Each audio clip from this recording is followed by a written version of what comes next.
the pain in terms of valuation has just begun, right? As Right. in, so I think it had run out, quite far ahead in terms of valuation. Okay. And I think it was on back of, like everyone knows, a lot of excess capital out there. Right. So I think the correction has just begun. So I don't see how it'll change very soon. When you say that the correction has just begun and you don't think that it's going to change very soon, because we've also seen layoffs happen, has the bloodbath just begun, or are we over that?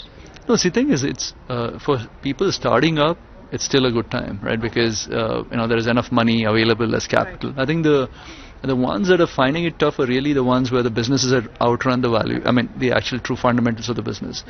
And there, this correction was required. I mean, the only problem though is in a lot of these businesses where they've raised too much money, the incentive for founders to remain in the business when these valuation cuts happen reduces, because at the end of the day, funding, you raise venture capital is in a way a glorified loan, right? In the sense you have to return that money before the promoters or founders get to see any money, right? And I think like one of the concerns I have is now that a lot of these founders of companies that have raised a lot of money are have lesser skin in the game. Right.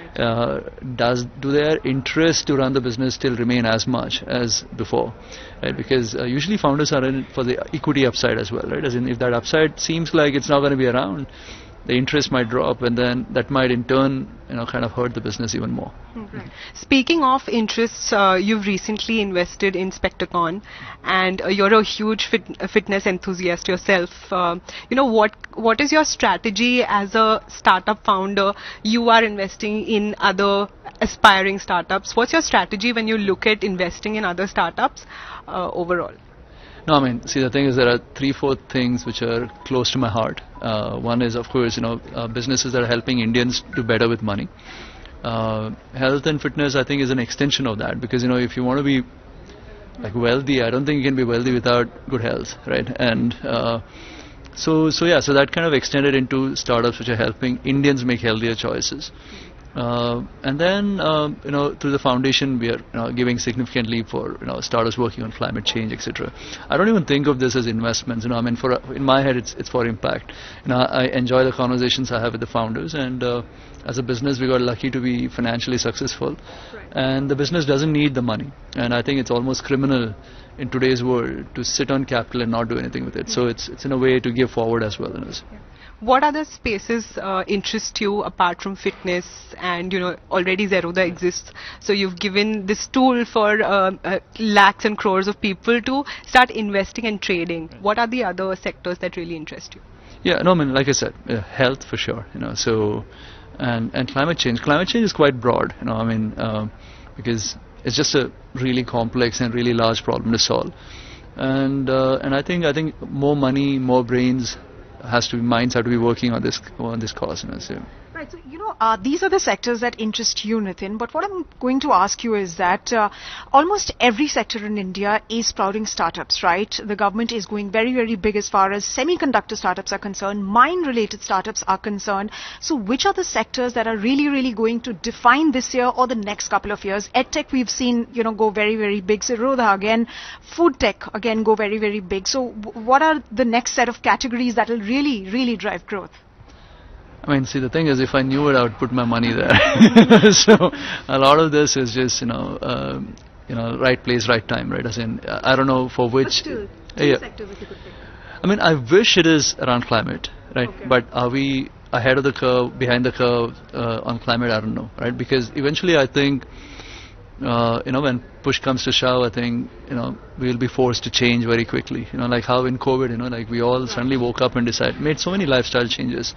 So I think, as climate change problems become more real, I think the opportunity for businesses solving for that is immense. I mean, I personally think the first trillionaire on this planet would be someone who's solving climate problems.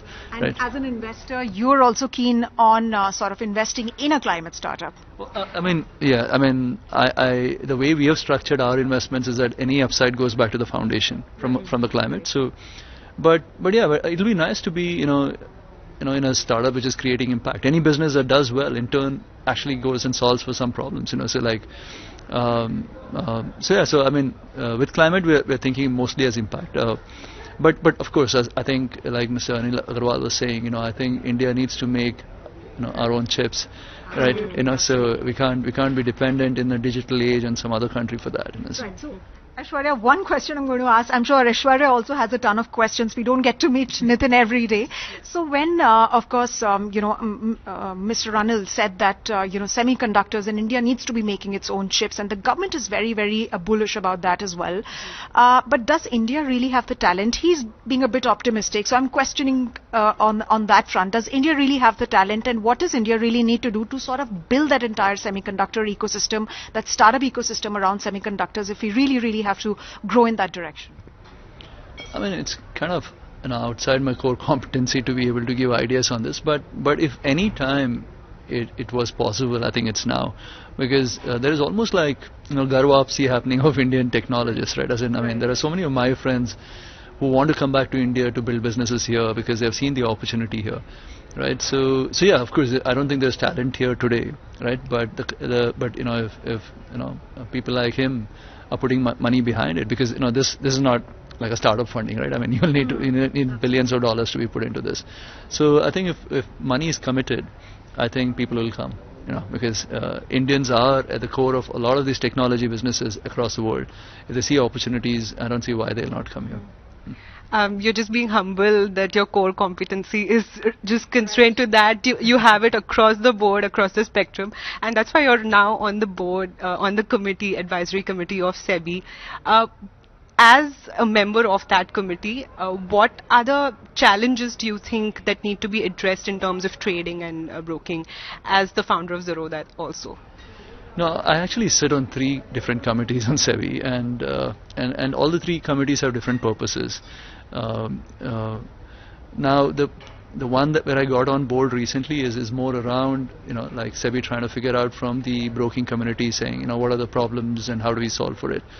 I think in India, a couple of things, which I think I wish is solved for is, one is around, this whole influencer business, because, I mean, they've helped significantly, but the problem is a lot of them also set wrong expectations from the market, right? And when people come to invest in the market with the wrong expectation, they get disappointed. If they get disappointed, they stop doing it. So it's not really good for anyone. It's not good, in the short run, it might give you a bump up, but then once people are disappointed, it's very hard to turn them around. So I think something around that, in terms of people setting expectations.